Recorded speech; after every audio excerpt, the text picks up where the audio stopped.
Welcome pong muli sa aking channel. Sa video na ito ipakilala ko ang mga sikat na artistang single mom.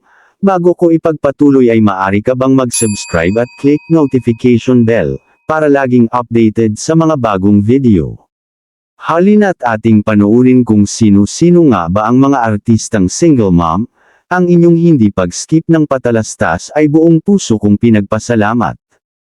Katrina Halili, pinalaking mag-isa ang anak na si Katie, matapos ang hiwalayan nila ni Chris Lawrence. Rufa Gutierrez, pinalaki ni Rufa ang kanyang dalawang anak na babae, na sina Lauren at Venice, pareho ng kanilang ina sila ay mala beauty queens ang ganda. Chris Aquino, si Chris Aquino ay maaaring dumaan sa ilang mga relasyon, ngunit ang reyna ng lahat ng media ay proud na ang kanyang mga anak ay lumaki na maging mga mabubuting bata. Ito ay sina Josh at Bimby.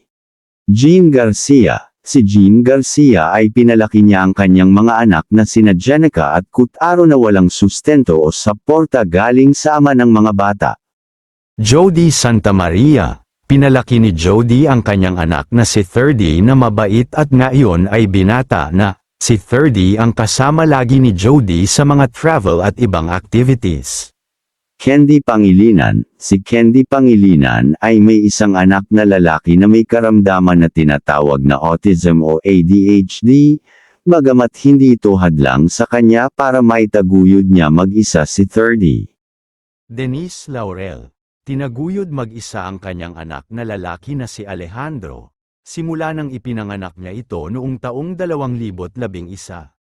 Christine Reyes, kasalukuyang nagpapalaki din si Christine Reyes ng kanyang anak na babae na si Amara ng mag-isa, matapos sila maghiwalay ng dating asawang si Alicot Ibi. Kylie Padilla, matapos ang hiwalayan nila Kylie Padilla at Aljur ay matapang na pinalaki ni Kylie ang kanilang mga anak na sina Alas at Axel. Sara Labati, masayang pinalaki ni Sara Labati ang kanyang dalawang anak na lalaki na sina Zion at Kai. Vina Morales, singer at aktres Vina Morales ay isang proud single mom at pinalaki ang babaeng anak na si Sina. Angel Aquino, pinalaki ang dalawang anak na babae na sina Lana Bernardes at Thea Bernardes. Pokwang, walang mas nakapagpapatunay na mahusay kang nagtrabaho, bilang isang solong ina kaysa sa pagdinig sa iyong anak na nagpapahayag ng kanyang pasasalamat sa pagpapanganak sa kanya. Sa isa sa mga kaarawan niya, ang teenager na anak ni Pokwang na si May ay sumulat, "Maligayang kaarawan sa aking isa at tanging ina, salamat sa pagpapanganak sa akin at sa lahat ng iyong pagsisikap."